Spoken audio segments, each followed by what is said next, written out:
Hey everybody, Dr. Dave Marquis here for Dr. Dave's Headspace, continuing that conversation about viruses and what you can do about it. So I'm going to split this part into two sections. One is going to be what you can take, and the second part is going to be what you can do. So diving into that first part, I'm actually going to show you some of the things that I personally take. And I want you to recognize that in the supplement world, there is the good, the bad, and the ugly. So make sure that when you get supplements that actually are from that manufacturer and have what's claimed to be in it. I've done that research on the ones that I'm going to hold up right now. It doesn't mean that they're the only ones, but these are what I personally use. First and foremost, vitamin D. Vitamin D is my favorite immune modulator, and it is so powerful that it actually helps the body to recognize any type of differentiation from self to non-self, such that if a person has enough of this in their body, it cuts their risk and incidence of all cancers as well by 50%. That's really cheap protection for viruses and cancers and illness in general. Love vitamin D. Next group, N-acetylcysteine and glutathione. N-acetylcysteine turns right into glutathione. The FDA tried to ban this stuff during COVID, and I believe that their purpose was kind of nefarious because this removes phlegm and mucus from the lungs. It cuts it really, really well, and then it turns right into glutathione to reduce inflammation and manage fevers. It's just fantastic stuff. So N-acetylcysteine and glutathione, they're cousins. They work really well together. They complement that vitamin D. The next member of that immune modulating family that I also love is vitamin C, and I encourage people to get mineral ascorbates. So that's what's unique about this. It's not just ascorbic acid, which you'll find you'll have a bowel tolerance to.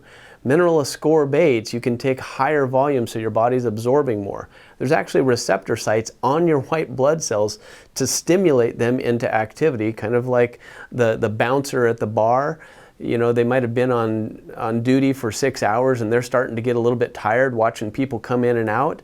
Well, you need something to wake that bouncer up so that he sees who's coming in. When I say coming in, I'm talking about through your nose, through your mouth, through your skin. Those are your ports where you should have bouncers.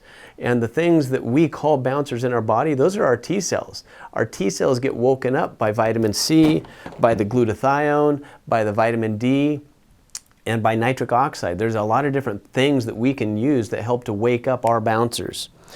Next grouping is going to be this trio: vitamin A, quercetin, and zinc. Now, quercetin and zinc have a really cool aspect to them where they will act as an obstruction. They'll actually block viral entry into our cells.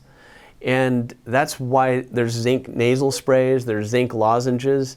When you combine that with quercetin, it actually becomes very similar to like hydroxychloroquine, which is a antiviral / antiparasitic, or the ivermectin family. So there's things in the natural kingdom that complement some of the things that we've made medicines out of that have shown to be very effective for that whole COVID topic. But I'm talking about viruses in general.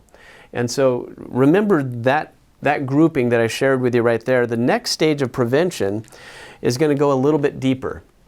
Now, this virusid is one that is kind of a combination of several of these things. It has some vitamin C in it, it also has some zinc in it, has some vitamin A in it. Doesn't have the D in the clinically relevant load, so you would need a separate D, but it does have some botanicals. It has some botanicals that actually help to stimulate those T cells as well.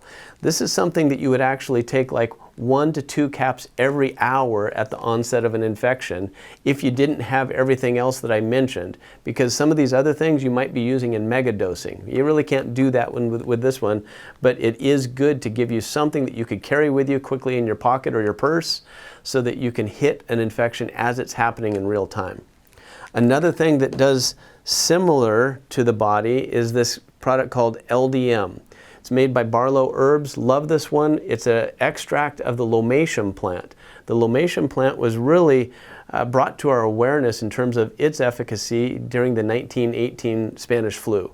This was discovered here in the southwest portion of the United States, and as they isolated it, they found that, hey, you know what? This thing really knocks out virus as well. It's taken as a tincture, you put it in water, you swish it in your mouth, you gargle with it, and you swallow. This done daily has also been very powerful in helping people to knock out infections. Next line down is going to be colloidal silver. I love colloidal silver because you can drink it, you can apply it topically, and you can nebulize it. But this is a wonderful tool because it has both antiviral and antibacterial properties. You've probably all heard of L-lysine. Now this is one that's more specific to like the herpes family, but it works on all viruses in terms of slowing RNA replication. So it actually helps to prevent that virus from turning over faster.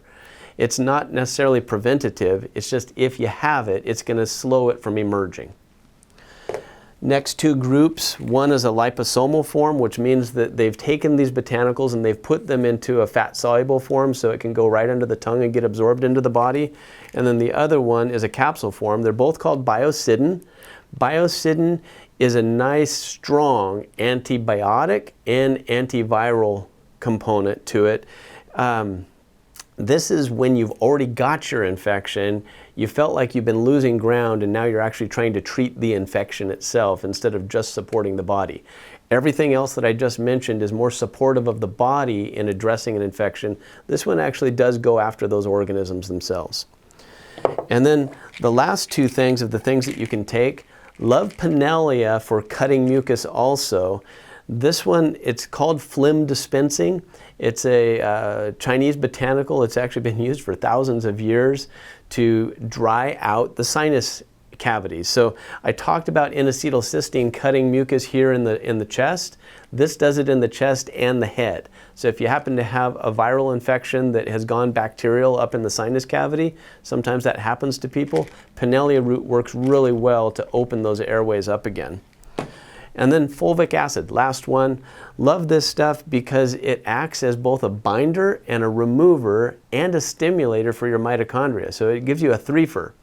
This is something that helps the body in that cleanup process after an infection to help to get back to a normal level of energy production. You know, sometimes after a cold you just feel wiped out. Well, having things that support your mitochondria and keep your cells clean is viable right at that point in time in your therapy. So consider fulvic acid. I know that was a fire hose of information. Recognize that there is no one solution for any individual. However, everything that I just shared could be potentially beneficial to anyone. And so you kind of have to look through this and identify your needs and know that anything that I just shared has an antiviral, supportive, clearing property to it, and assess at what stage that you're in. By no means would I recommend taking everything that I just showed all at once. I hope that's helpful to you, and I look forward to showing you the next step of things that you can do in addition to these things that you can take. Be well.